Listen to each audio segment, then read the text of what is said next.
Good morning student. आज हम आपको हिंदी सेकंड का अध्याय 5 पढ़ाने जा रहे हैं। शब्द रचना समास।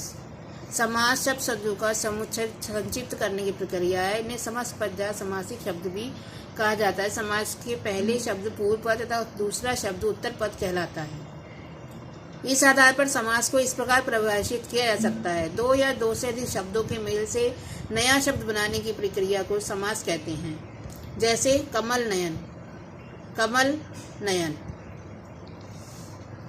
समास विग्रह समस्त पदों को अलग करके उनके परस्पर संबंध को स्पष्ट करने की प्रक्रिया समास विग्रह कहलाती है। जैसे कमल नयन, कमल के समान नयन। जीवन मरण, जीवन और मरण। समास के भेद। समास के 6 भेद होते हैं। अव्ययभावी समास, जिस समास में पहला पद अव्यय हो तथा उसके योग से समस्त पद भी अव्यय बन जाए तो अव्ययवाची समास कहते हैं। जैसे अव्ययी समास में पूर्व पद प्रधान होता है। उदाहरण: आमरण मरण पर्यंत, आजन्म जन्म से लेकर, आजीवन जीवन पर्यंत। दूसरा तत्पुरुष समास। तत्पुरुष समास में उत्तर पद प्रधान होता है, पूर्व पद गौड़ होता है, समस्त पद का प्रथम पद संज्ञा अथवा सर्वनाम होता है, जिसके अंतर्गत पूर्व पद तथा उत्तर पद के बीच आने वाली विभक्तियों का लोप हो जाता है। वह समस्त उसे तत्पुरुष समास कहते हैं। तत्पुरुष समास के भेद। तत्पुरुष समास के 6 भेद होते हैं। कर्म तत्पुरुष, ग्रामगत, गांव को गया। यश प्राप्त, यश को प्राप्त। करण तत्पुरुष, हस्तलिखित, हाथ से लिखित या हाथ के द्वारा लिखा गया। अकाल पीड़ित, अकाल से पीड़ित।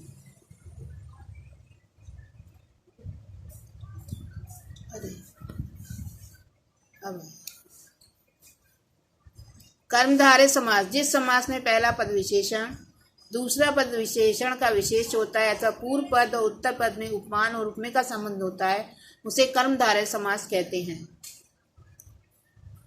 नील कमल, नीला है जो कमल। महादेव, महान है जो देव। अगला द्विगु समास, जिस समास में पहला पद संख्यावाची होता है वह द्विगु समास कहलाता है। अष्टाध्यायी 8 अध्यायों का समय। नवग्रह 9 ग्रहों का समय। नवनिधि नवनिधियों का समूह। त्रिरत्न 3 रत्नों का समूह।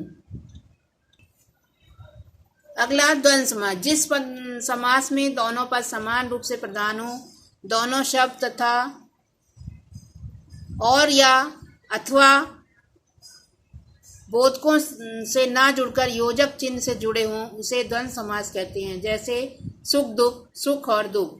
पति पत्नी, पति और पत्नी। भाई बहन, भाई और बहन। युवक युवती, युवक और युवती। माता पिता, माता और पिता। अगला बहुब्रीहि समास, जिस समस्त पद में कोई भी पद प्रधान ना हो और समस्त पद किसी संज्ञा शब्द की विशेषता बताता विशेषण की भांति प्रयुक्त हो, उसे बहुब्रीहि समास कहते हैं। जैसे घनश्याम, घन के समान है जो श्याम अर्थात कृष्ण। दशानन, दश है आनंद जिसके अर्थात रावण। चंद्रशेखर, चंद्र है शिखर पर जिसके अर्थात शिव।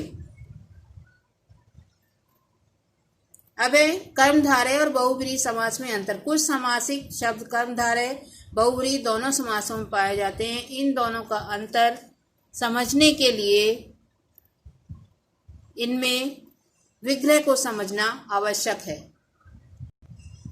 कर्मधारय समास में दोनों पदों में विशेषण विशेष अथवा उपमान उपमेय का संबंध प्रकट होता है, जबकि बहुब्रीहि समास में संपूर्ण समस्त पद किसी संज्ञा शब्द के विशेषण के कार्य करता है।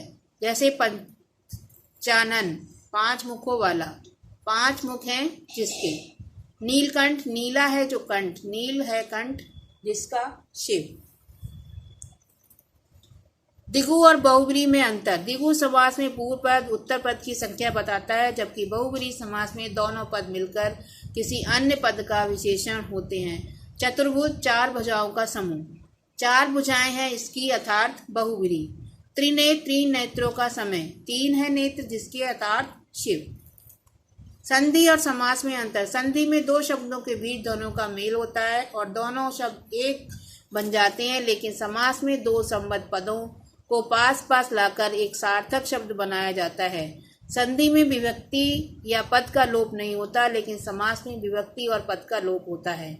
संधि युक्त शब्दों को अलग करने की प्रक्रिया संधि विच्छेद और समस्त पदों को अलग करने की प्रक्रिया समास विक्रय कहलाती है। धन्यवाद। इस पाठ के सभी टिक मार्क लगे क्वेश्चन आंसर कॉपी पर करने हैं।